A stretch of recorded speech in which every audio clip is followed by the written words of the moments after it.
नमस्कार, tasty bite recipe या चॅनलमध्ये सर्वांचे खूप खूप स्वागत आहे। आज आपण गौरी गणपती स्पेशल तांदळाचे उकडीचे मोदक बनवणार आहे। उकडीच्या मोदकांना पाकळ्या करणं नवीन शिकणाऱ्यांना थोडंसं अवघड जातं। आज आपण अगदी सोप्या पद्धतीने साचा न वापरता उकडीच्या मोदकांना पाकळ्या कशा पाडायच्या हे पाहणार आहोत। तुम्ही जरी मोदक बनवायला नवीन शिकणार असाल तर या पद्धतीने अगदी सहज तुम्हाला जमेल।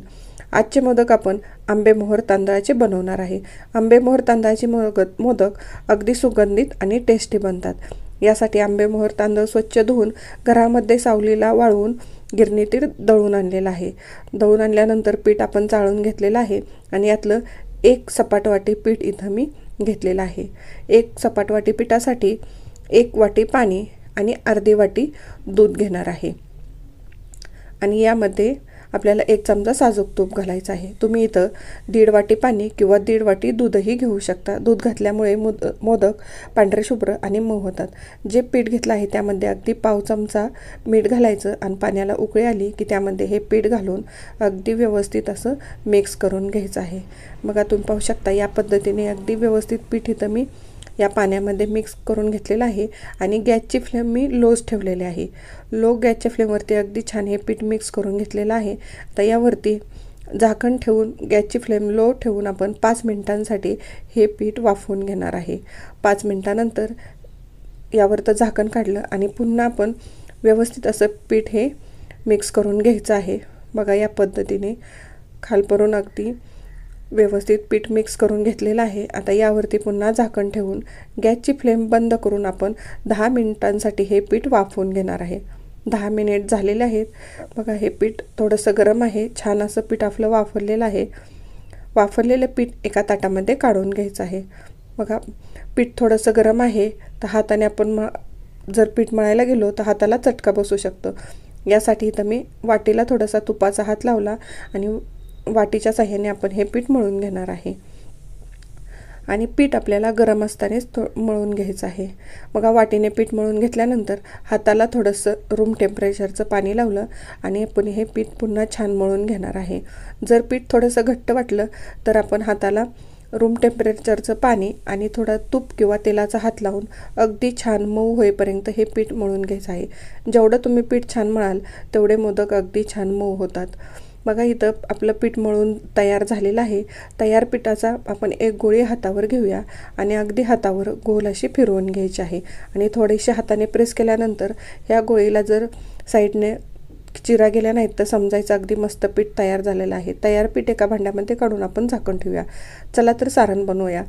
सारण बनवण्यासाठी कढईमध्ये मी 1 चमचा खसखस घातलेली आहे आणि गॅसची फ्लेम लो ठेवून आपल्याला खसखस थोडीशी लालसर होईपर्यंत भाजून घ्यायची आहे। बघा इथं सतत हलवत मी इथं लालसर होईपर्यंत खसखस भाजून घेतली। भाजलेली खसखस मी एका प्लेटमध्ये काढून घेतलेला आहे। त्याच कढईमध्ये 1 चमचा साजूक तूप घातलेला आहे आणि या तुपामध्ये अर्धी वाटी गूळ घातलेला आहे आणि गॅसची फ्लेम लो ठेवून आपण हा गूळ तुपामध्ये असा विरघळून घेणार आहे। तुपामध्ये गूळ विरघळ्यामध्ये जर ह्यामध्ये थोडाफार काही कचरा किंवा खडा असेल तर तो दिसतो आणि तो आपल्याला काढता येतो। बघा या पद्धतीने मी थोडाफार जो कचरा दिसला तो मी इथं गुळामधला काढलेला आहे। गूळ अगदी व्यवस्थित इथं वितळलेला आहे। त्यामध्ये 1 वाटी खोवलेला ओला नारळ घातलेला आहे आणि या गुळामध्ये अगदी छान व्यवस्थित असं आपल्याला मिक्स करून घेतलेलं आहे। बघा व्यवस्थित गुळामध्ये ओला नारळ मिक्स झाल्यानंतर यामध्ये मी 4 ते 5 बदाम आणि 4 ते 5 काजूचे काप करून घेतले ते घातलेले आहेत आणि अर्धा चमचा जायफळ आणि विलायची पावडर आणि जी खसखस घेतली होती ती मिक्सरला थोडीशी बारीक करून घेतली आणि तीही घालून घेतली आणि व्यवस्थित मिक्स करून घेतलं आणि या सारणातलं पाणी आटेपर्यंत आपल्याला व्यवस्थित असं हे सारण आटून पाणी घ्यायचं आहे।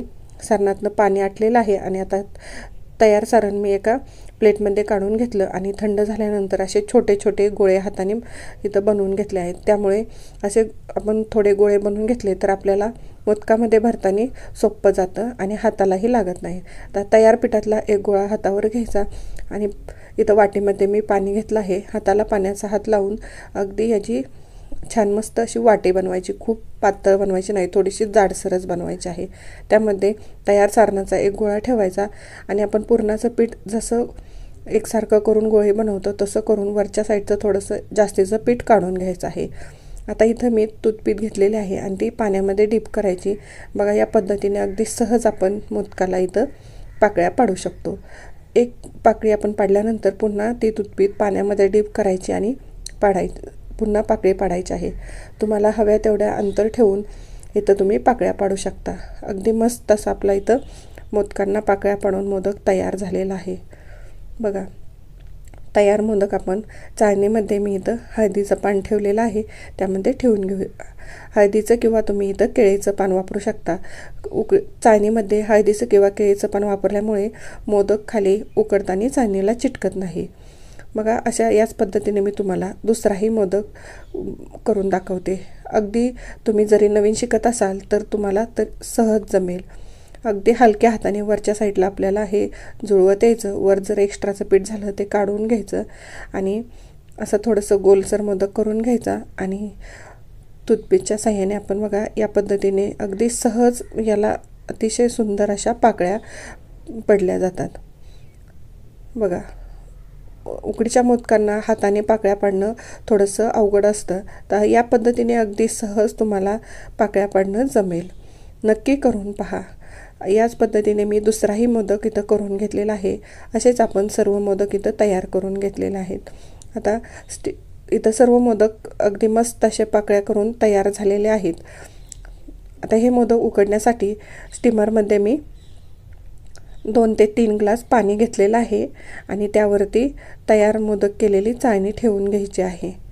चाळणी ठेवून त्यावरती आपण झाकण ठेवणार आहे आणि हा स्टीमर मी गॅसवरती ठेवून घेतलेला आहे। गॅसची फ्लेम मिडियम करून 10 मिनिटांसाठी आपल्याला हे मोदक उकडून घ्यायचे आहेत। 10 मिनिटानंतर मी गॅस बंद केला। तुम्ही पाहू शकता मस्त असे आपले वाफाळलेले मोदक इथं तयार झालेले आहेत आणि आपले मोदकांना चिराही गेले नाहीत। पीठ छान मळल्यामुळे आणि अगदी हलक्या हाताने आपण याला पाकळ्या पाडल्यामुळे मोदकांना चिराही जात नाही। बघा तुम्ही पाहू शकता पाहिले की खावेसे वाटणारे अगदी मस्त असे पांढरे शुभ्र उकडीचे इथं आपले मोदक अगदी सोप्या पद्धतीने तयार झालेले आहेत। तयार मोदक आपण एका प्लेटमध्ये काढून घेऊया। आता उकडीच्या मोदकावर साजूक तूप अप्रतिम लागतं। तुम्ही पाहू शकता मस्त असे आपले सहज सोप्या पद्धतीने पाकळ्या पाडलेले उकडीचे मोदक तयार झालेले आहेत। जरी तुम्ही मोदक बनवायला नवीन शिकत असाल तर हा व्हिडिओ पाहिल्यानंतर तुम्हाला नक्की मोदकांना पाकळ्या पाडणं सोपं जाईल। अशाच नवनवीन रेसिपी पाहण्यासाठी टेस्टी बाईट रेसिपी या चॅनलवर तुम्ही नवीन असाल तर सबस्क्राईब करा। सबस्क्राईब केलं असेल तर लाईक आणि शेअर करायला विसरू नका। थँक्यू।